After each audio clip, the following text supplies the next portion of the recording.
नमस्कार, मैं रवीश कुमार। 20,000 करोड़ का करीब 3,000 किलोग्राम ड्रग्स पकड़ा गया। उसे लेकर कितना कम कवरेज हुआ। 6 ग्राम चरस पकड़ा गया, उसे लेकर जो कवरेज हो रहा है, पता चलता है कि 20,000 करोड़ से ज्यादा शाहरुख खान की कितनी वैल्यू है और उस जनता की कितनी कम वैल्यू हो गई है जो आराम से 117 रुपए पेट्रोल भरा रही है लीटर, जो कभी 65 रुपया लीटर होने पर आंदोलन किया करती थी। ऐसी जनता को यह कैसे पता चलेगा कि 2-3 हफ्ते से शाहरुख खान के बेटे को लेकर मीडिया इतनी मेहनत क्यों कर रहा है। जनता तो यह भी नहीं समझ पाएगी कि एक अंग्रेजी अखबार के संपादकीय पन्ने पर एक ही थीम को लेकर 3-3 लेख लिखे जा रहे हैं, जिसमें सरकार की केवल तारीफ ही तारीफ है। लिखने वाले सरकार के, सरकार की पार्टी के और समर्थक। जब जनता का विवेक नष्ट हो जाता है और वो जनता नहीं रह जाती, तभी एक मसीहा निकलता है जिनका नाम उपेंद्र तिवारी होता है, जो यूपी सरकार में राज्य मंत्री होते हैं, जिन्होंने पूरे रिसर्च से जनता को समझा दिया कि पेट्रोल और डीजल के दाम कम हैं। 2014 से पहले का आंकड़ा ले लीजिएगा और आज का आंकड़ा ले लीजिएगा और प्रति व्यक्ति आय मोदी जी और योगी जी की सरकार बनने के पहले क्या थी और आज कितनी है, तो प्रति व्यक्ति आय दोगुनी बढ़ी हुई है। दोगुनी से भी ज्यादा आज बढ़ी हुई है 4.5 साल और 7 साल के अंदर, ठीक ना। और पेट्रोल की कीमत, पेट्रोल और डीजल बिजली की सप्लाई सरकार कर रही है। आज चंद मुट्ठी भर लोग हैं जो 4 व्हीलर गाड़ियों से चलते हैं, जिनको पेट्रोल की उपयोगिता है। आज समाज के अंदर 95% लोग हैं जिनको पेट्रोल की आवश्यकता नहीं है। तो क्या मुफ्त के कारण ही डीजल पेट्रोल के दाम जो है कहीं नहीं बढ़ा है। अगर प्रति व्यक्ति आमदनी की आय से तुलना करेंगे तो अभी पेट्रोल डीजल के दाम बहुत कम है। मंत्री जी अब कुछ भी बोल सकते, क्योंकि जनता ने कुछ भी समझना छोड़ दिया है। यह कामयाबी जनता की है, जिस पर झूमने के लिए उसे ही जनोत्सव मनाना चाहिए ताकि सरकार खुश हो सके। जनोत्सव में आने वाली जनता कहे कि हमने अब जानना और समझना दोनों छोड़ दिया है, पेट्रोल वाकई सस्ता हो गया है। बिल्कुल जरूरी नहीं कि हर बात पर शर्म ही की जाए, कभी कभी शर्म वाली बात पर गर्व किया जाना चाहिए। जंग के खत्म हो जाने का उत्सव, जनोत्सव मनाया जाना चाहिए। मैं बिल्कुल सही था कि 3 महीने तक फर्जी आधार पर सुशांत सिंह राजपूत को लेकर हुए कवरेज से टीवी और दर्शकों पर कोई फर्क नहीं पड़ेगा।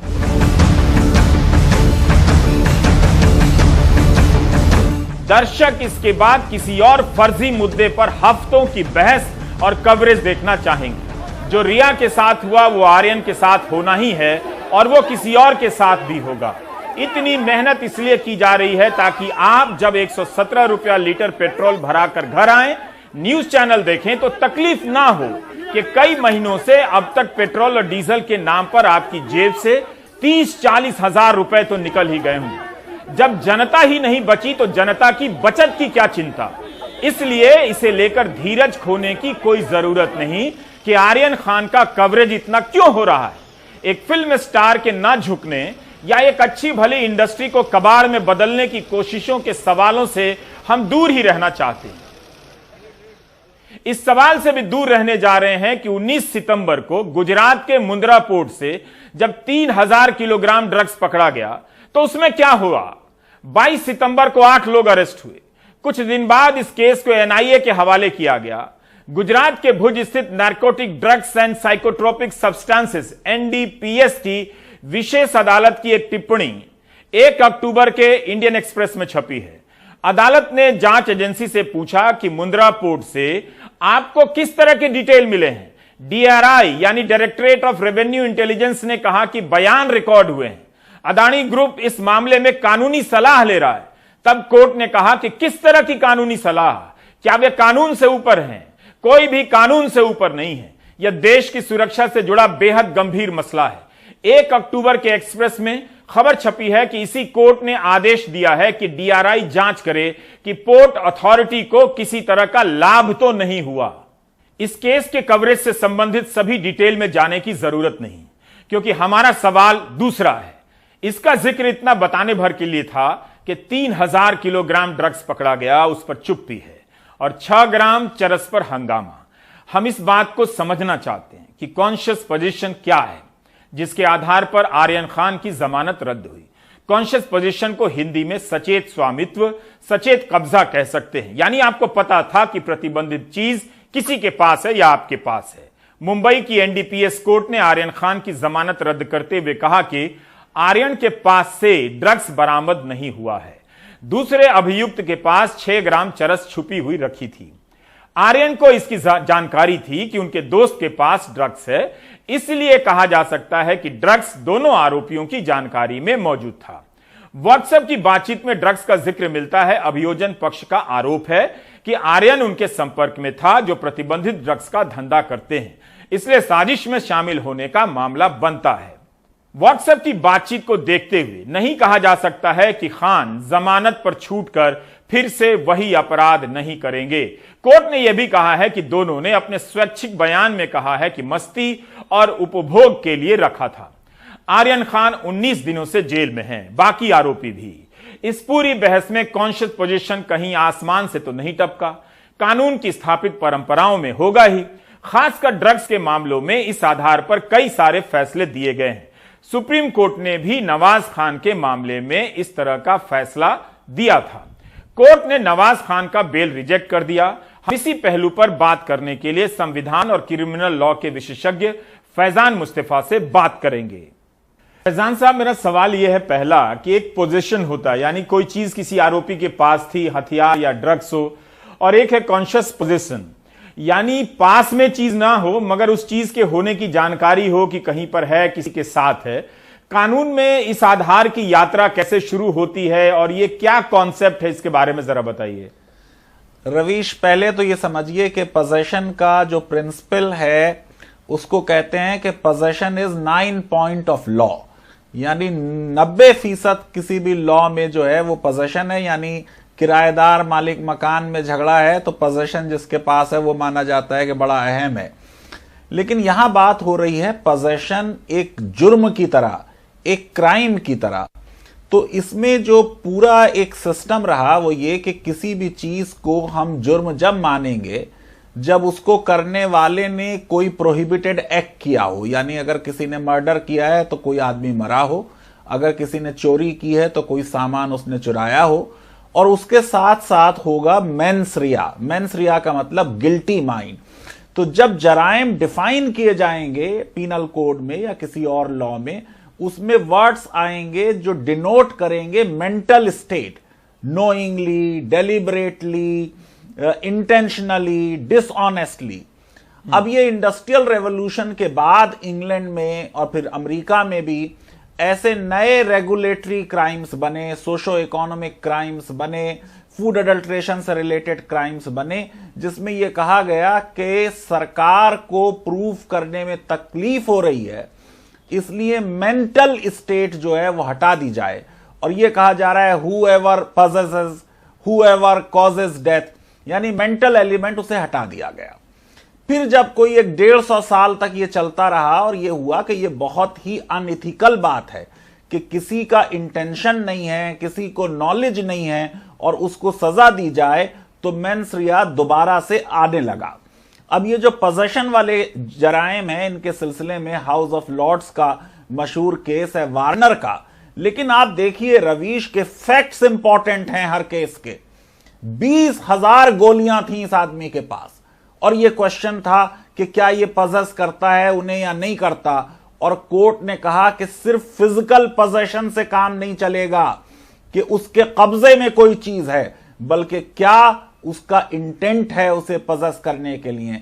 क्योंकि जूरिस्प्रूडेंस में पोजेशन के 2 एलिमेंट हैं, कॉर्पस पोजेसिवनेस यानी आपके फिजिकल कब्जे में हो, कंट्रोल में हो, और फिर आपका इंटेंट हो उसे पजेस करने का। जैसे आपके घर में कोई सामान रखा है, आप घर से बाहर गए हैं तो आप इंटेंट करते हैं वो आपके पोजेशन में है, इसलिए कोई घुस के उसे ले नहीं सकता। इंडिया में पहला केस इसमें बड़ा हुआ 1964 में एम एच जॉर्ज का। फिर देखिए क्वांटिटी रवीश, 30 किलो सोना। ये आदमी ज्यूरिक से मनीला जा रहा है, प्लेन अचानक बॉम्बे में रुक गया और वहां पर उसके पास से ये सोना पाया गया। एक नोटिफिकेशन से इसको क्राइम बनाया गया था 2 दिन पहले और उसे सजा हो रही है। यहां आप देख लीजिए आप किस क्वांटिटी की बात कर रहे हैं, वो अहम चीज है।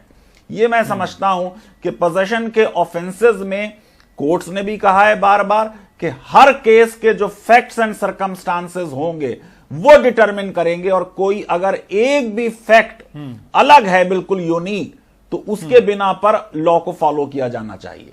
ठीक है, अब जानबूझकर या कॉन्शियस पोजीशन की जो बात हो रही है, जानकारी है, इसे क्या केवल व्हाट्सएप चैट से साबित किया जा सकता है? आर्यन के केस का उदाहरण दे तो बहुत से नौजवान जैसे बातचीत में सुनने को मिलता है कि एक दूसरे से ड्रग्स की बात करते हैं, या उन्हें पता होता है कि उनका दोस्त जो है वो ड्रग्स ले रहा होता है, लेकिन वो किसी को बताते नहीं हैं। लेकिन कभी किसी व्हाट्सएप चैट में ये बात आ जाए तो क्या वो दोस्त जो जानता है दूसरे के बारे में, क्या अपराधी हो सकता है? क्या उसे सजा मिल सकती है?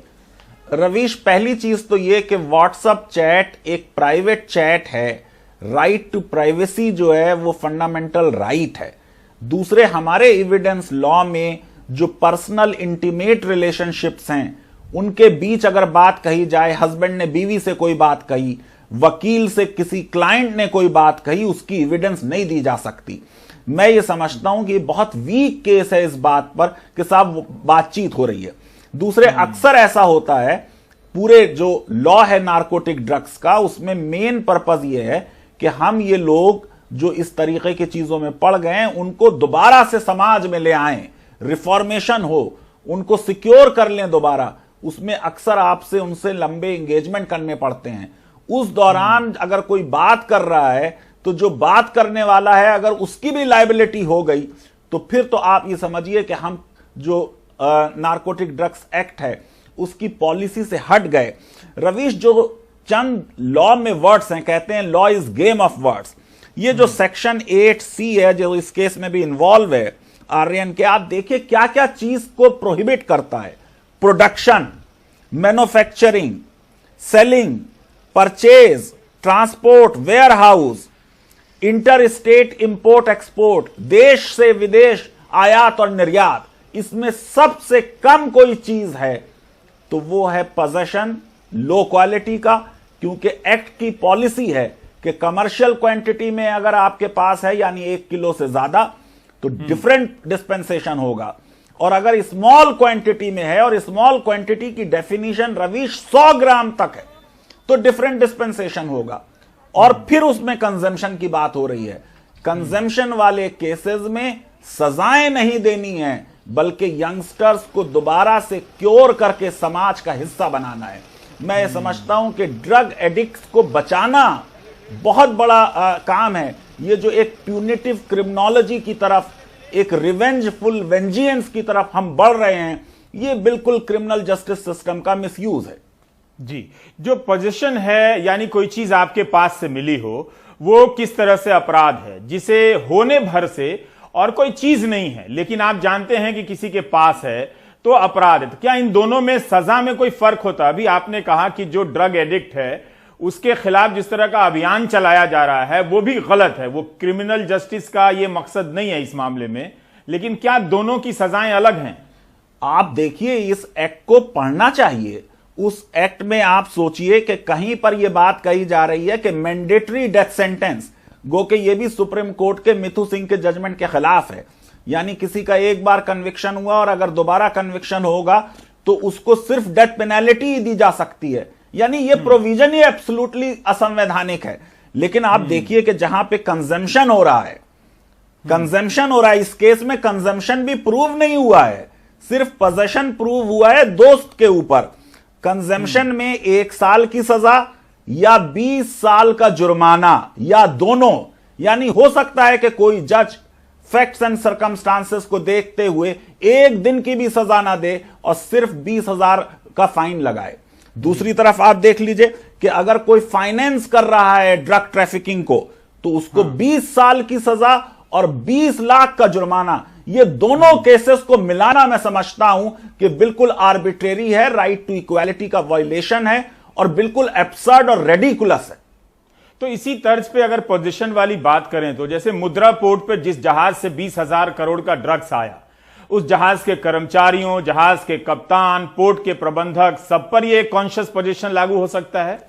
नहीं, ये बड़ी गलत बात हो जाएगी कि दूसरे के पोजीशन में जो चीज है अगर उसकी आपको नॉलेज है उस पर क्रिमिनल लायबिलिटी होने लगे। यकीनन लॉ में एक ड्यूटी है कि कोई जुर्म अगर होने वाला है तो आप उसकी इंफॉर्मेशन पुलिस को दें, लेकिन अक्सर अगर वो आपका दोस्त है और आप चाहते हैं कि वो इस बुरी लत से वापस आ जाए तो आप इंफॉर्म नहीं करेंगे। मैं समझता हूं ये प्रिंसिपल ही गलत है।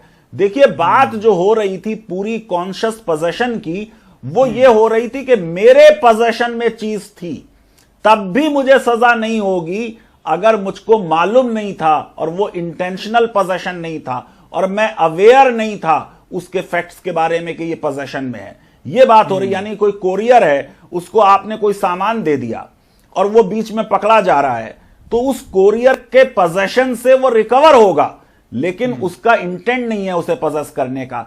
हम बिल्कुल उसका उल्टा इंटरप्रिटेशन कर कर ये कह रहे हैं कि किसी दूसरे के पोजेशन में कोई चीज है और आपको उसकी नॉलेज हो गई तो आपकी भी लायबिलिटी उसके बराबर हो गई। मैं ये समझता हूं ये बिल्कुल क्लासिकल क्रिमिनल लॉ का रॉन्ग इंटरप्रिटेशन है। जी फैजान साहब, फिर तब आप इस आर्यन खान के मामले में जो ये उनके बेल को उसके बेल को जो रिजेक्ट किया गया है, उस पूरे प्रोसेस को जो डिबेट चल रहा है उसको कैसे देखते हैं? फिर देखिए रवीश, हमने आपसे बेल के बारे में बहुत बार बात की है। बेल का ऑर्डर हर बार मैंने कहा है ब्रीफ होना चाहिए। यह भी देखिए 21 पेज का ऑर्डर है, इसमें मेरिट्स पर कमेंट किया गया है जो सुप्रीम कोर्ट के जजमेंट के खिलाफ है। बेल रूल होनी चाहिए, जेल एक्सेप्शन होना चाहिए। इस केस में मैक्सिमम सजा ही अगर किसी को 1 साल हो सकती है, जो आमतौर से नहीं दी जाती है किसी भी मामले में। मैक्सिमम पनिशमेंट बहुत रेयरली दिया जाता है, मिड पॉइंट दिया जाता है, यानी 1 साल की अगर मैक्सिमम सजा है तो ज्यादा से ज्यादा 6 महीने दी जाएगी, उसमें बेल दे देनी चाहिए। यह कहा जा रहा है कि साहब व्हाट्सएप चैट का सबूत है, और दूसरी तरफ यह कहा जा रहा है ये बहुत इन्फ्लुएंशियल आदमी है, ये एविडेंस टेम्पर करेगा। अरे व्हाट्सएप पे जो चैट है उससे तो आप कोई टेम्पर नहीं कर सकता। मैं समझता हूं कि बेल का डिनायल इस केस में बहुत हार्श है। ये बच्चों को हम खो देंगे, हमारा एफर्ट होना चाहिए कि बच्चे वापस आएं। और आप देखिए जितने भी केसेस इसमें कोर्ट किए जा रहे हैं, नवाज खान का केस कोर्ट किया है जज साहब ने, उसमें 3 किलो हीरोइन बॉनेट में कार के थी, ये पाई गई थी। जो और केस मोहनलाल का है 2015 का सुप्रीम कोर्ट में, उसमें भी बहुत बड़ी तादाद में, बहुत बड़ी क्वांटिटी में वो था। यहां बात धर्मपाल का केस है, 65 kg उसमें रिकवर हुआ था। यहां आपके पास 2.6 ग्राम, 5 ग्राम, 7 ग्राम की बात हो रही है। ये कोई इलीगल ट्रेड नहीं हो रहा है, ये कोई रैकेट नहीं है। ये कुछ बच्चे हैं जो कुछ वजह से जो है दूसरे रास्ते पे चले गए। मैं समझता हूं उनको समाज में इंटीग्रेट करना चाहिए। और रवीश देखिए, burden of proof, reasonable doubt के बियॉन्ड प्रूफ करना प्रोसिक्यूशन के ऊपर है, और अगर एक्यूज को प्रूव करना है तो उसके ऊपर लेस बर्डन है, प्रीपॉन्डरेंस ऑफ एविडेंस। बाबरी मस्जिद के केस को याद कीजिए, वहां रीजनेबल डाउट के बियॉन्ड प्रूव नहीं हुआ था केस, सिर्फ प्रीपॉन्डरेंस ऑफ एविडेंस में केस रामलला के फेवर में डिसाइड कर दिया गया। मैं ये समझता हूं कि इस केस में हाई कोर्ट को बेल देनी चाहिए, वरना ये कि जो पॉलिसी है कि लोग क्राइम ना करें, लोग ड्रग से बाहर निकल आएं, ये कोई प्रोडक्शन, मैन्युफैक्चरिंग, ट्रेड का मामला नहीं है, ये कंजम्पशन या पोजेशन का मामला है। वो भी उसके पास से नहीं मिला आर्यन के, उसके दोस्त के पास है। उस पर लायबिलिटी क्रिएट करना, और ऑलरेडी इतने दिन हो गए हैं जेल में, मैं समझता हूं इससे लोग हार्डेंड क्रिमिनल बन जाते हैं। जैसे जस्टिस कृष्णा अय्यर ने कहा, हमारी जेल्स हैं यूनिवर्सिटीज ऑफ क्रिमिनलिटी। ये हम समाज को, हम जो भी स्कोर सेटल कर रहे हो शाहरुख खान के साथ, लेकिन मैं समझता हूं कि क्रिमिनल जस्टिस की पॉलिसी के हम खिलाफ जा रहे हैं। जी बहुत बहुत शुक्रिया फैजान साहब, इस मामले में कानून की तकनीकी और सामाजिक पहलुओं को सामने रखने के लिए बहुत बहुत शुक्रिया। अब वक्त है एक ब्रेक का, हम ले रहे हैं ब्रेक। Thank you.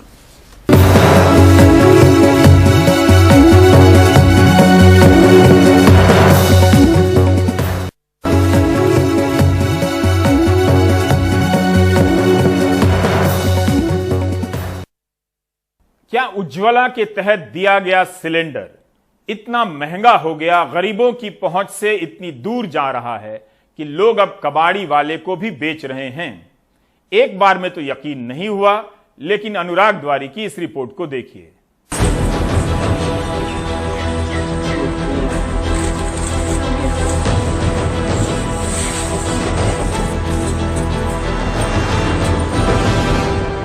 प्रधानमंत्री उज्ज्वला योजना के दूसरे चरण की शुरुआत मध्य प्रदेश के जबलपुर से गृह मंत्री अमित शाह ने की, लेकिन उसी राज्य के भिंड में अब ये सिलेंडर कबाड़ में बिकने लगे हैं। योजना के साथ जो चूल्हा मिला था वो भी भूसे के ढेर के बीच कबाड़ में पड़ा है। 1000 रुपया का सिलेंडर भरवा के मजबूरी बच्चों को पेट पाले। योजना के लाभार्थी वापस गोबर के कंडे और लकड़ी जलाकर चूल्हा सुलगा रहे हैं। करें भी तो क्या, सिलेंडर के दाम 925 रुपए से 1050 रुपए के आसपास है, जो इनकी पहुंच से दूर है। महंगी ये सिलेंडर भरवा नहीं पा रहे, 4 बच्चे मजदूरी करते आदमी कहाँ से भरवाएं। यहाँ क्या है कि सिलेंडर इतना महंगा हो गया कि उस चक्कर में महिलाएं ऑनलाइन तो कर देती हैं सिलेंडर, पर लेने इसलिए नहीं आ पाती कि उनके पास पैसे की व्यवस्था ही नहीं हो पाती उतनी। भिंड जिले में 2,76,000 लोगों के पास गैस कनेक्शन है, जिसमें से 1,33,000 कनेक्शन उज्ज्वला के तहत मिले हैं। प्रशासन का कहना है कि लगभग 77% लाभार्थियों को वो गैस दे चुके हैं, बाकी के लिए सर्वे जारी है। दूसरे चरण में लगभग 9 लाख हितग्राहियों को निःशुल्क कनेक्शन दिए जाएंगे। देश भर में लगभग 9 करोड़ परिवारों को निःशुल्क गैस कनेक्शन दिए गए हैं। मध्य प्रदेश में अब तक 74 लाख लोगों को गैस कनेक्शन दिए गए हैं।